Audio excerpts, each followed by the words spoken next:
everyone to the Human Role episode 6 in regards to the ACA. The Affordable Care Act, for those of you who don't understand the short acronym.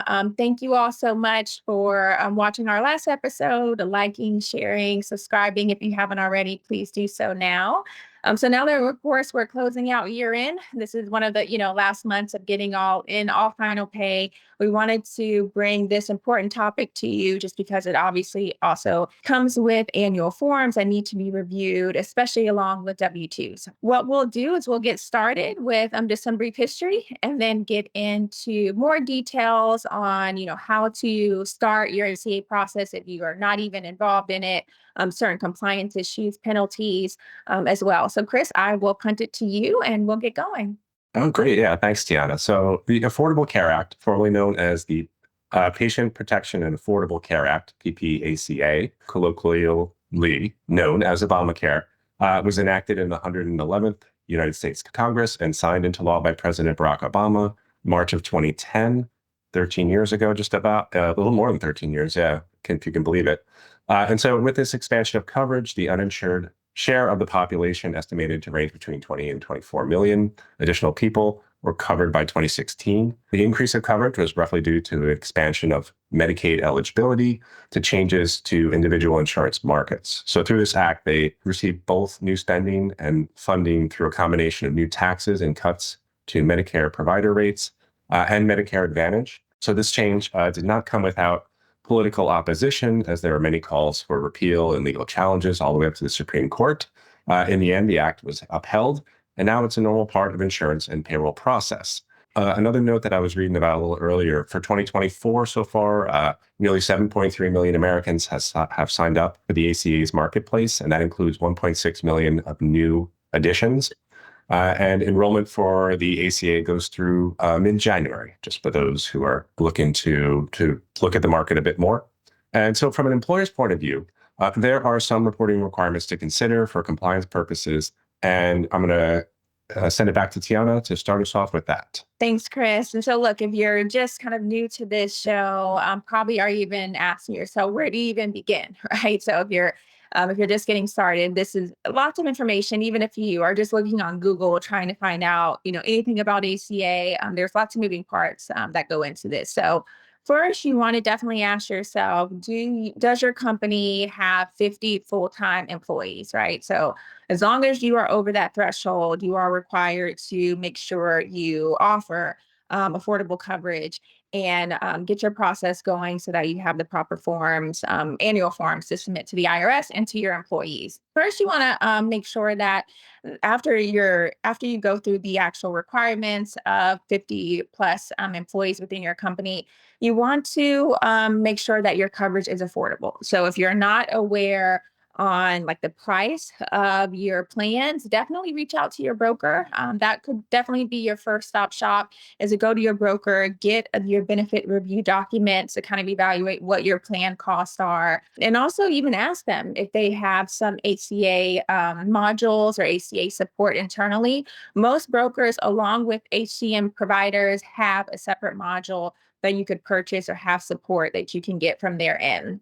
And so once you have your benefits information, you want to make sure that you have met the minimum essential coverage. So the requirement of that is to make sure that you have affordable coverage for at least 95% of your population, including their dependents. You want to go through the proper calculations to make sure that the coverage offered to employees doesn't exceed the 9.61% of their household income. So that would lead back to the fact of your safe harbor, right? So what safe harbor plan have you selected for your company? If you're not aware of that, if you're new to your company, if you're trying to figure that out, I'm sure it is somewhere embedded within your HCM provider. Hopefully your broker would have been aware of that information so that you can contact one of them to determine what has been selected. So the three safe harbor options are W-2 wages, which are calculated off of, your full-time employees, calculation wages on W-2s, your rate of pay, which typically stands for like heavier hourly populations,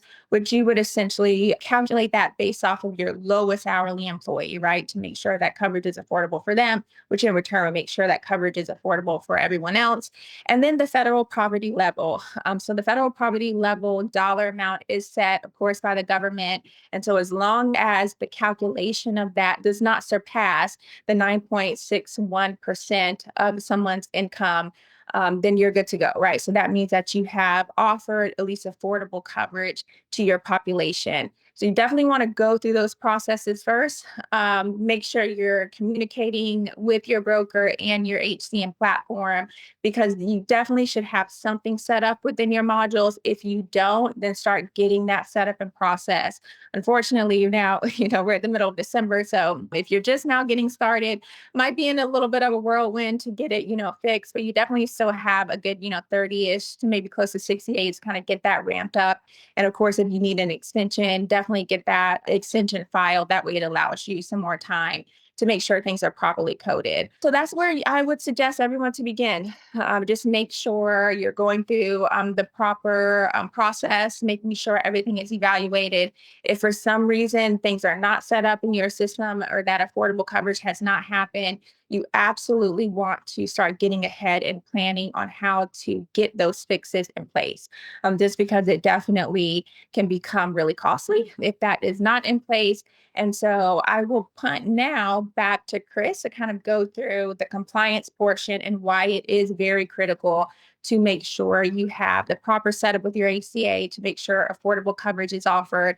Because if not, it could be detrimental to a company. Yeah, thanks, Tiana. And something you were talking about a little earlier, before I hop into compliance, that I think is important at the top of the program and just before, was that this is year end. And you were saying if you're starting now, there's still time, but there's a lot of other forms to consider. And I'm sure if you do feel the crunch, something I think both Tiana and I have talked about before, if it's new to you, is the idea of having a retrospective, a quick after year end to look at what was going on, where were those pain points, where are the stress points. And so that way you can plan for the following year. So if it does feel tight right now where you're at in December with this particular planning, make sure to have that retrospective meeting, February, March, after things cool down a bit, and just look about what's going to happen next year. Because as Tiana just suggested, has coming over to me, companies can be penalized for not following ACA requirements.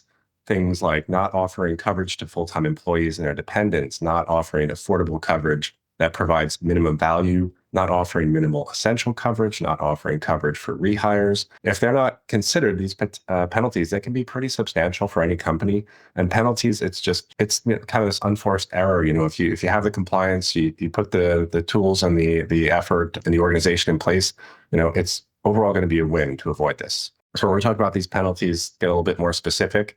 IRS code section 4980HA. This is a penalty for not offering minimum essential coverage to at least 95% of full-time employees, which Tiana was talking about just before. That's going to be $240 a month or $2,880 annualized per employee. So that's a pretty good sized penalty. Then you've got Internal Revenue Code 4980HB. This is the penalty for not offering affordable and minimum value coverage to full-time employees who receive the premium tax credit. That's a little bit more. You're looking at $360 a month or $4,320 annualized per employee. Keeps increasing.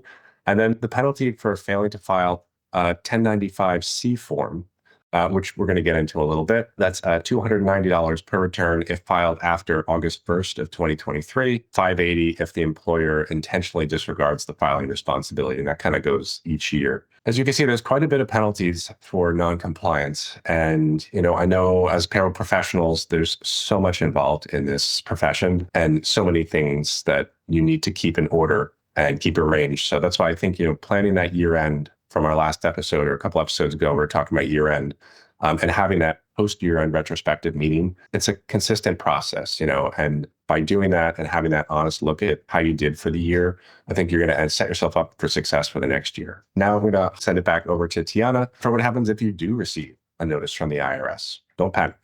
Yeah, absolutely. And thanks, Chris. And one more note too that just came to mind is outside of an employer penalty, even individuals can be penalized if they don't have coverage for a significant amount of time throughout the year. So just so you're aware, I mean, this is to help the population, to help employees too. So even if you're declining coverage from your employer, you can go, to the market to receive coverage as well. And so if you go for a significant amount of time throughout the year, I want to say it's at least 6 months or so more without benefits, that you could even put your personal self at risk for being penalized too. So those are good points, Chris. And I just wanted to, tag team on that as well. But as Chris mentioned, yes. So what if you receive a notice from the IRS? I know sometimes when you get the IRS notices, you may not think it's a big deal. You might, try to ignore it, or, if you need to call them, you may not have time to sit on like a 2 hour hold, right? And talk to someone from the IRS. So but please, please, please know that receiving a penalty notice from the IRS in general is serious, but particularly with the ACA coding, you want to make sure you jump on that really quickly, right? Because this is, if an employee happens to claim that they weren't offered affordable coverage, what Chris just mentioned as far as the penalties, if you don't respond, the IRS may eventually assume that you didn't, offer coverage to anyone, right? And what if they start evaluating your company as a whole and sending you a much larger bill, right? If they just assume that, hey, look, you have 500 employees, and if this one person said they didn't get coverage, maybe no one else did. So you definitely want to jump on it. A lot of times there could just be miscoding. So it could just be maybe an employee misfilled something or misunderstood something. Also, too, it could be that your 1095C forms that we'll talk about in a few might have had like a wrong code right on it. And so as long as you have proof that you have offered coverage to your population and that it has been affordable, you absolutely want to respond to that specific notice and let the IRS know and give them all of that data that's being tracked. So hopefully within your HCM system, or through your brokers, you have proof of tracking that you've offered. If someone is declining coverage, hopefully you have the form or a note in your HCM platform that shows that they did themselves decline coverage, but that you did offer affordable coverage, because that's all really critical. Sometimes also too, if you happen to call the IRS, if you get someone really good, they might tell you specifically what code to put on. So I will say, just speaking from personal experience, when the whole ACA stuff had just, initially started, at one point I did get a form of this nature, and luckily just calling the IRS, they were really actually helpful, right? So sometimes you do get people that are helpful. They were actually helpful in helping me understand which codes needed to be filled out and sent back to them. So definitely is worth, definitely worth it to make sure you jump on that as soon as possible to avoid any, future domino effect of anything. Something that we had talked about before just made me think about it with regard to IRS notices and other things is communication. So just keep that in mind. Sometimes it's multiple departments in a business. Sometimes if you're a payroll provider, it could be different areas, and to just keep that line of communication open and make sure everyone knows what page they're on. And that also can help avoid getting an IRS notice. But if you get one, then as Tiana said, you jump on it real quick, make sure the right people who need to know, move it along to the process. And as Tiana also said, getting through to an IRS professional is great to have. I haven't tried their chat bot, some of the funding that they recently had. Hopefully that helps answer some questions that could include ACA, but I'm not sure of that yet. Yeah. I just wanted to touch on communication as a vital tool for any HR payroll professional. So I've not tried that. Yeah, I've not tried that either, Chris. I think I'll try to maybe give it a shot over the weekend. But that was a good call out too. And just the thought came to mind, like internally, everyone should be on board, right, with wanting to get something in place, whether it's, paying or covering something more from your HCM provider, or getting some extra support from your broker on the ACA compliance. So typically, of course, if you're dealing with a C-suite executive team, a CFO or someone trying to save money, they may not understand the need of a certain module. They may not think it's that big of a deal, but definitely want to do your research and provide to them what could happen if things aren't properly set up or properly coded within the system. So everyone should really be on board with that one, because you don't want to get hit with these penalties, and it just, can affect everyone all around full circle. So that was a great call out. Yeah, you think these information return forms related, that Tiana's about to talk about in a moment, they're more payroll related, but it's a benefit. So you've got immediately thinking of it, two different departments. If you've got a tax department and you've got an HR department, there's a lot of moving pieces. So keep that communication going with everybody. And now I think Tiana's going to chat a little bit about some of these forms, if there weren't enough already.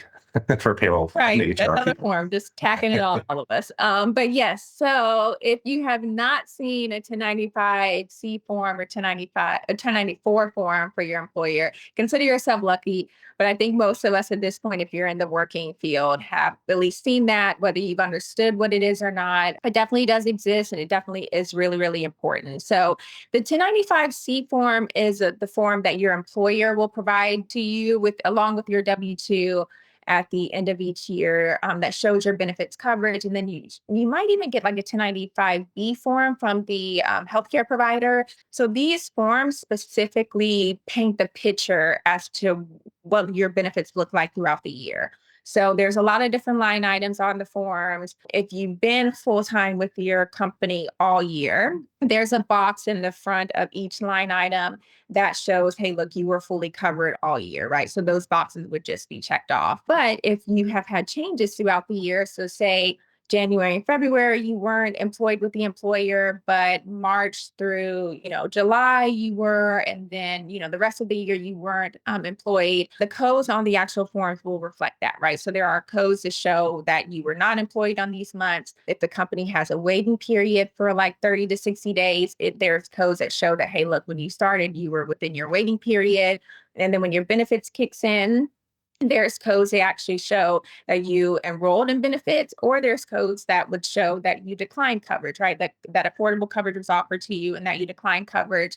There's also a line item that shows the affordable cost of what the employee has offered you. So it might not apply, that cost may not apply to the plan that you actually enrolled in, but it will show the cost of like the lowest affordable coverage that the company offered in general. So you may have selected a larger plan, right? But the company has to at least offer one plan that's affordable. So that would show the price there. So that will paint the full picture across the board. Also, if the company is fully insured or self-insured, there's also an option, a couple of boxes for that as well. So it will paint the full picture and make it, pretty. And then if you work with multiple employers throughout the year, you'll get one from the other employer with the months, right? That one employer may not show, right? So that way you can show if you've basically been insured all year. And then the 1094 form for employers definitely has to show that the proper percentage of 95% was offered to the employees throughout the year. And I believe it does even kind of can get down coded for each month, right? Because you want to make sure that you're meeting those thresholds every single month as well. So these are most critical if you're just kind of getting your first eyes on it, or if you are having to actually fix a bunch of 1095C forms. I have definitely been in that position before, luckily many years ago, not recently. But yes, it is a time where you just want to make sure you're looking up all proper codes, whether you go to the IRS website. If you have a really good HCM provider, they should also have like a form specifically in a breakdown or ACA guide to show you what all the codes mean. And then it's really on the onus is typically, on you to really know your population and each employee's situation, because maybe an employee was part-time and then moved to full-time on 1 month and then we're in their waiting period, right? It's got to show that whole transition and process throughout the year. And so it's definitely most critical for you to really just get a good grasp on what each code means. So that way, you're properly filling out the code, because going back to the penalties and the compliance, if you get out of that compliance, it could really cause some heavy concerns for the company down the line. So look, I think if you want a refresher on, ACA, checking first, I would say with your brokers or your HCM providers, typically a lot of them are doing year-end, webinars and walkthroughs, right? That would really guide you properly on what to expect, what to look for specifically within their platform. So there's definitely going to be certain codings on an employee's profile that would help paint the picture properly of the employee's 1095C forms if your providers are doing those forms for you. So you really want to make sure that if for some reason you have purchased the ACA module and a lot of employees are in error, or the forms don't look right to you, you really would need to go back to the actual employee profile and make sure that everything is properly set up on the employee's profile, right? So their employee category, hire dates, and so forth, any change effective dates when they move from part-time to full-time or were terminated or hired, making sure that those are accurate so that a proper picture is painted. Regarding the these particular forms, just thinking year after year, the IRS typically is going to put out the 2023, 2024, et cetera, down the line form. Now, some years, maybe there aren't a lot of changes to look at, but sometimes there might be some changes to the form. So it's good to just familiarize yourself with the instructions, take a look at the form. Maybe you can do a quick comparison to last year just to see if there's anything new or changes, before you get those forms processed. And also, this is something Tiana and I were talking about off camera before, and I was listening to the IRS call yesterday. There's a threshold change for e-filing coming up for the 2024 filing season for 2023 tax forms. And someone asked a question about the 1095 and 1094 forms, if they're, the ones that are required to be filed, if that threshold affected electronically. And I can't 100% confirm it, but I would say just give it a look if you're one of those employers where you have less than 250, but more than 10, you might be affected by that change. So just a heads up for that, just in case. There are so many granular changes, right? And so that's why it is really important to make sure you're investing. As we all know, in the payroll world, we wear many different buckets, many different hats. And I know most people, I think we've said this before in other podcast episodes, most people think we just click a button, but it's really not. It's so much compliance that really goes into it. It's a very strategic role. So you want to make sure that if you do have an HCM provider, of course, you don't want to lean fully 100% on them. You still want to have your knowledge, but it is definitely helpful as these things roll out because most providers do have insight to what the changes will be prior to them rolling out to the masses, right? Just because the systems have to be configured to meet those requirements and pop up boxes and alerts and so forth. So most would have that, back end level connection, which is always definitely helpful. But yes, it absolutely, of course, is on you to make sure all of those boxes are being checked off just in case. So what, Chris said, of course, joining the IRS payroll call is very, very important. If you all don't have that number, we'll post it on the Human Roles site too. Just that way you guys can have it for future reference because it does typically go over a lot of good things. And I think with that recent change, that is really, really important just to make sure things are being filed accordingly. Yeah, I agree. And I believe that number has recently been updated. It used to be a different phone number and maybe started in October, November of this year. We'll post that particular phone number out there. And as Tiana said, it's a monthly call. And sometimes, it's trending topics that are happening that they will touch on a little bit. So it's good to just tune in. And it also gives you an opportunity to ask some questions to IRS professionals on the call. So a myriad of topics are covered throughout the year. All righty. So look, that was a brief synopsis of ACA. There's a lot of more details, that definitely go along with it once you really get into the nitty gritty of things and employees' profiles and different employee situations. So definitely jump on that if you have not already. Once you get into a flow of it, I think it's best to add the ACA spot checking of that, of like proper setups with your employees' profiles every month, making sure that you're meeting the affordable coverage percentage every single month. That way you're not thrown into it at the end of the year and having to do a mass audit when, of course, W-2s are here, year-end pay and so forth, and the holidays. So definitely get that in motion if it's not already. But we want to close out lastly with good, but also sad news. So we are officially closing out season 1. So 6 episodes for this year. Definitely big thank you to all of you for joining and listening in so far this year. It was really a test trial, but very, very fun. But my co-host Chris is on to, much, bigger and great things. So I wanted to give him the floor and let him kind of explain what's upcoming in his future. Yeah, thank you, Tiana.